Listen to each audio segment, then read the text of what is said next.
Because it takes like 8 minutes to start streaming. Let it do its thing, God. Make sure you guys have the camera on halftime, because that's when marching band does a little performance in the field. Who cares about marching band? You should care, because it's very, very cool. You're making it unbalanced, retard. That is. The last thing you want in your foot, I mean, your I don't even know how Number good. 14. Oh my gosh, they only have like 10 videos. Talk about what? Talk about this nachos. What is this? No. Call this a website? We need to beef this thing out. I know, we need to pimp this. And we have the password. We need to get a bunch of pictures. Like, you see this empty space right here? Yep, I see that see empty space at the top? We need You to fill that with like. You need to get like stuff. a good picture You of need to have like. like band. You need to have orchestra. You need to have football. You need to have. What would be cool is like the ball being thrown and then one of the football players jumping up to catch it. Yeah, but we need multiple slides. Alright then. For like band and orchestra and everything. Alright, we need fine. it all over. Whoa, think of that for football and then band and then. It is? Yeah. We're going home. Go to desktop. Oh, I see it. It's live. Ain't for the app. Oh yeah. Wait. Let's see how long this. Oh my god. Plug in the mic to Brandon's phone to see if that'll make it work. Well, if you turn on the volume. God, I just don't like the camera looking at it. Okay, there we go.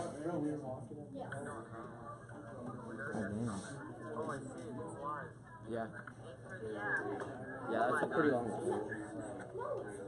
Okay, well, let's try the microphone now. Yeah, the microphone should clear out some of the background noise. Is it working on your phone? It ain't working on my Go to desktop. Stop pointing it at me, cock. desktop Cedo. Is it? Yeah, maybe. People from Siberia could be watching this. Nice Silly. Use it to your The live phone. streaming phone. Right here. Luke. What? The mic.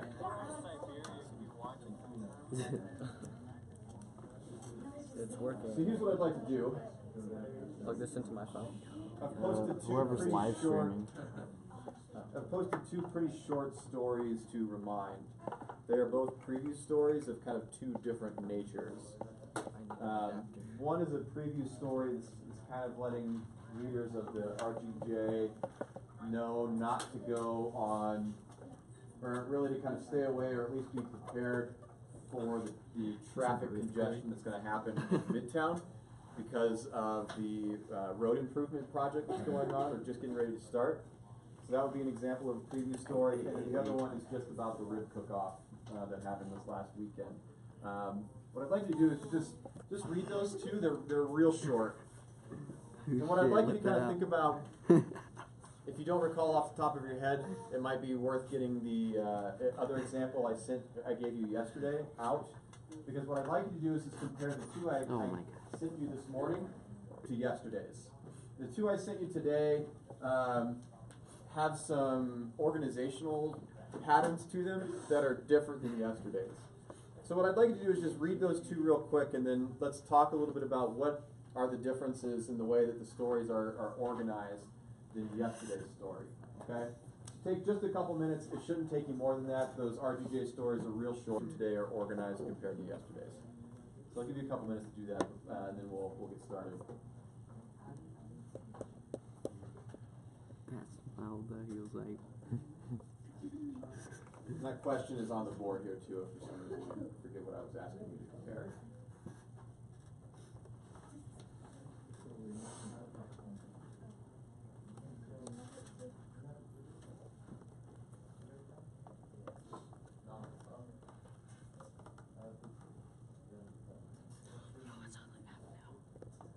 Do you need to sign back in?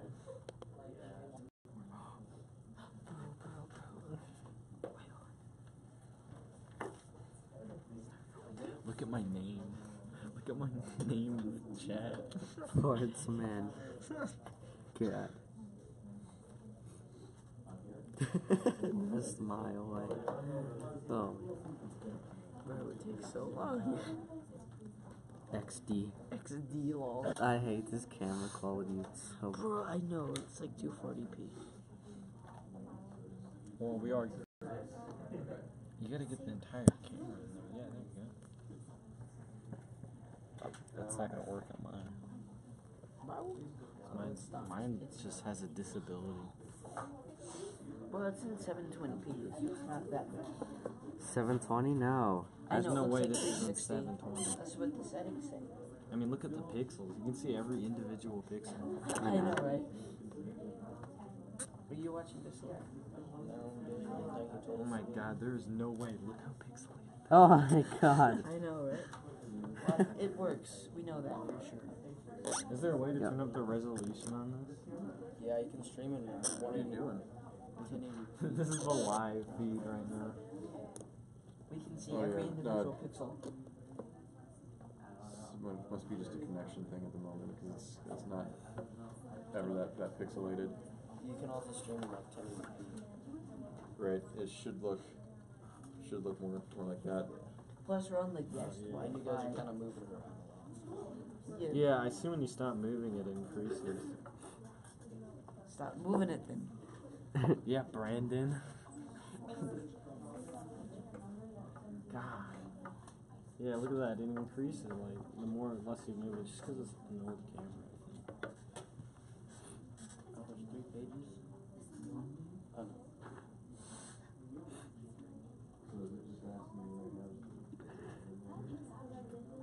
Oh my god.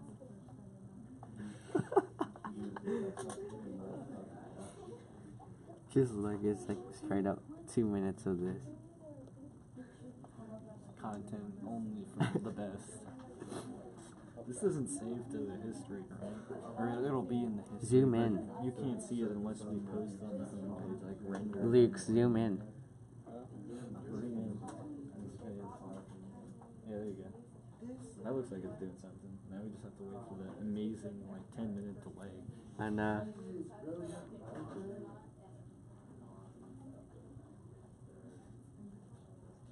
Just wait for it.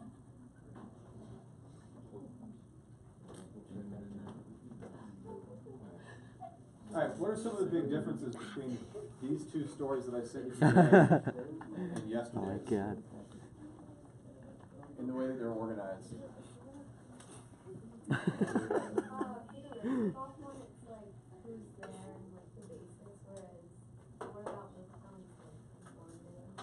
Okay.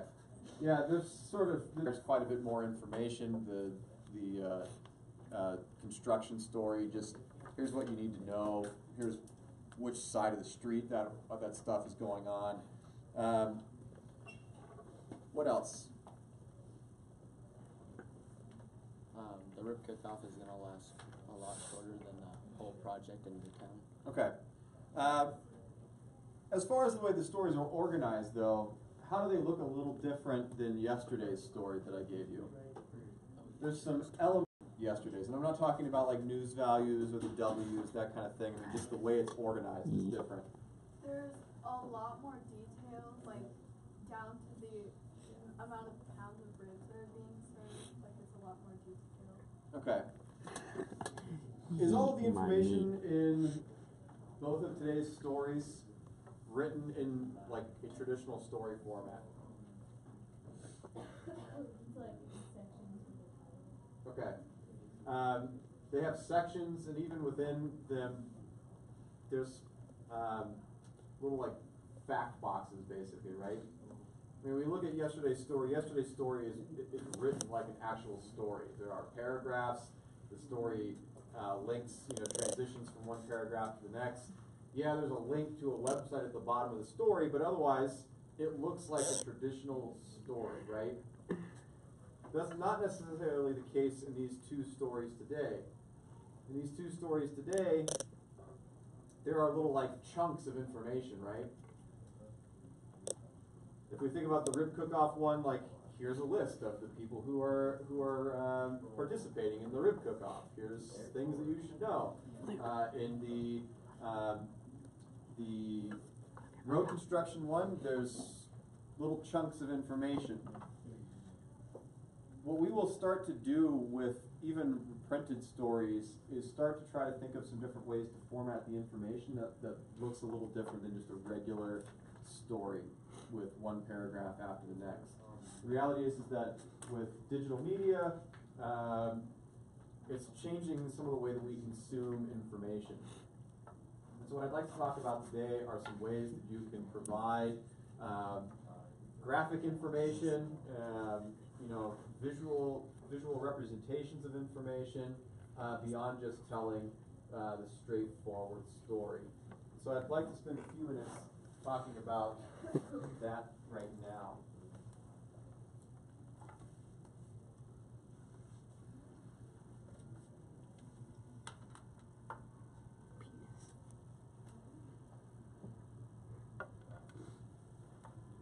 Yesterday's was all text, full text story. But they don't always have to be that way.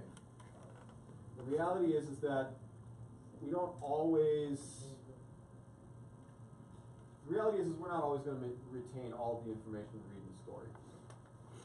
And the idea being is that how can we provide information for our readers in a way that makes it easier to consume that information, in a way that makes it easier to recognize key elements in the story, so that readers can pull it out right away. Has anybody ever looked at the Wall Street Journal? Mm-hmm. What does it look like? Has anybody ever, like, the print version of the Wall Street Journal? Has anybody ever looked at the print version of the Wall Street Journal? It's awful. It's the worst designed paper I've ever seen. In part because it's just columns upon columns upon columns of text. It is really hard to look at. The reality is that regardless of whether it's on print or in digital media, we need to be thinking about how do we create things that are going to catch readers' eye. Photos are obviously part of that, but we can also do that with text and visual elements as well. Things like blurbs, quote blocks, photo captions, polls, adding maps, text boxes are all ways to draw your readers' attention to important information in the story. So that doesn't necessarily mean that you can't have a traditional full-text story.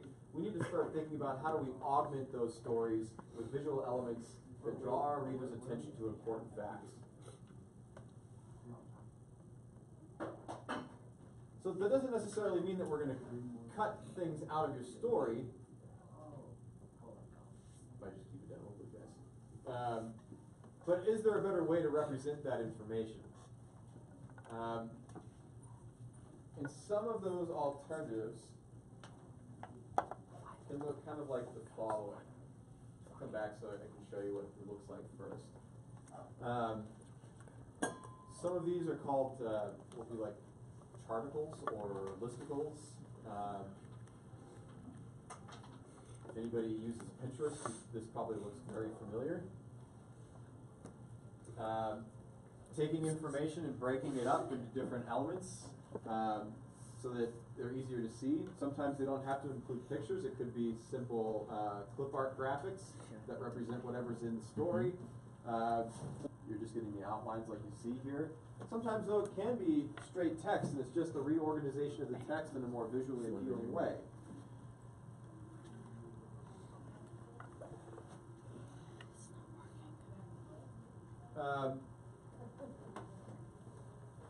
When you do a list or a charticle, a listicle, like what I just showed you, some things that you have to kind of keep in mind. They can be good for showing just parallels in the story. They can be good for matching up information. But one of the things you want to be aware of is being selective.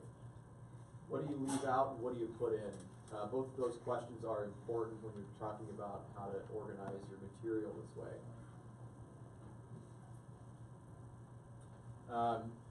Timelines can be real good and often work really well in digital media, digital print. I'll show you guys, if not today, tomorrow, a really, really cool free interactive timeline web app that we can use. It can be good for both long-term discussions, or it could be breaking down the school frames, I should say. The app I'll show you, we can do some cool things in terms of like annotating the time periods. And so as you're clicking through dates, it will pop up information, and so we can work on creating interactive timelines if appropriate for your story.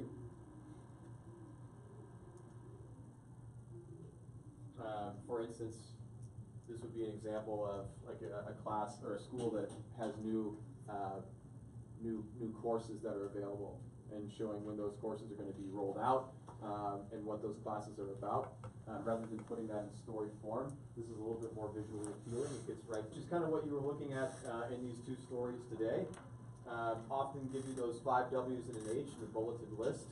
It's just a quick look at what happened in the story. Things that you might add to an info box, kind of like what you were looking at in today's pieces. Things about like how to get to an event if we're previewing an event, or where to find it. More information, which may include profiles of people that are involved in those stories if you're just looking to give a little bit of short information about a feature.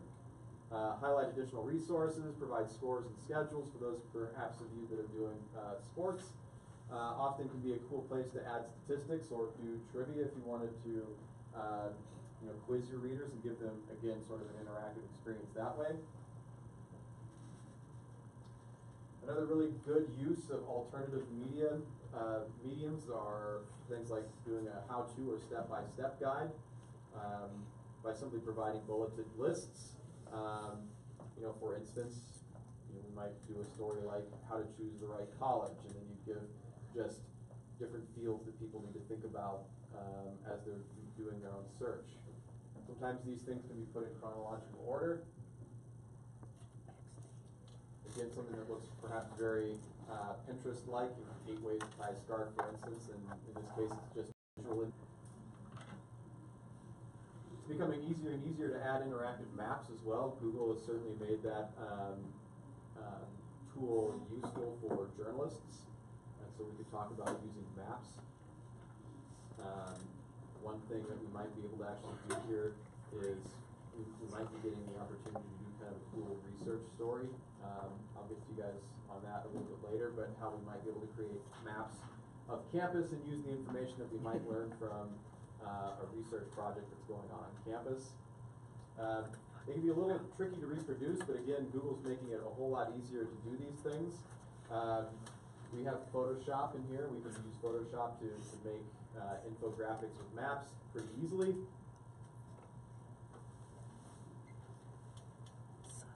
For instance, where certain schools might be within a given state.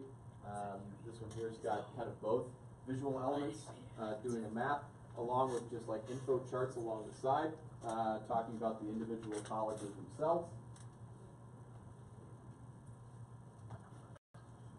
People are not going to read our material if they're not in it, or the people they know are not in it. Let's go around and we get simple their photos next to their pictures.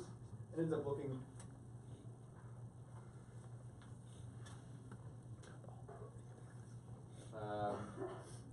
annotated photos, just providing additional information about what's going on in the photos. We can always do sort of like little pop-up graphics on images and make them interactive that way as well. There's lots of different things that we can do with that.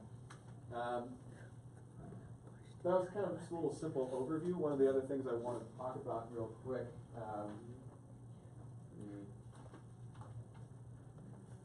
Put my slideshow away here real quick.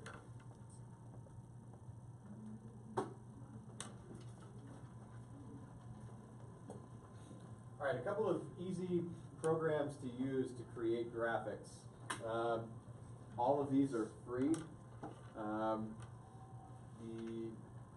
The 3 of them likely are not going to work on the Macs, but they should work on these new PCs. Pictochart is a great one if you're wanting to create some, really anything from providing a visual aid for statistics. If your story has statistics, it's a great tool there. It'll do all the math for you. So if you have like a list of numbers that you want to represent visually, like as a pie chart or whatever, all you have to do is plug the numbers in, and it will automatically create the visuals for you. They are reproducible. They get downloaded, I think think it's JPEGs. And so we can store those and put them on our site as well. Adobe Spark, you can do a number of things. I'll send you the individual links later. So what are we going to do with this? Hopefully, did you have a chance to look at NND1 last night or the school website and check out the announcements? Oh yeah, go ahead. Everybody have some possible things that are coming up in the next couple of weeks? What's that? Homecoming would be a good one. If you have 3 stories that you have to do with your monthly work, you'll also be responsible for working on stories that work with that material. And I'll try not to ever make that a situation that just piles on to the work you already have due. But one of the things that we will always want to be doing is looking ahead and doing preview stories of things to come up. It does a couple of things. One, it just gives our readers the information they need to plan to attend those events, or whatever the thing might be. And it also gives our readers a sense of what we have on our radar, what we think is important, and what we want to pass along to readers. So, beyond just your 3 stories, you have one other story that you're going to work on now, and that would be to do a preview story. And you'll need to go and need to be ready to start working on it tomorrow. Okay? Tomorrow, Thursdays and Fridays will be our work days. Okay? So you need to really come in ready to be thinking about what preview story you'd like to do. It needs to be something that isn't any further out than like 3 to 4 weeks. Anything more than that, and it's too far from people's perspective priorities. So something within the next 3 to 4 weeks, because by the time you print it, it'll be a little bit closer than it is today or tomorrow. Okay? With those stories, you'll be required to create one alternative graphic. And I'm going to post the slides on Remind. I have a little cheat sheet handout I'll give you guys tomorrow when you come in. You guys are more than welcome to explore on these computers. But part of your preview story will need to include a graphic element of some sort. Whether that's sort of text-based and you're just reorganizing the information in a sort of eye-catching way, to include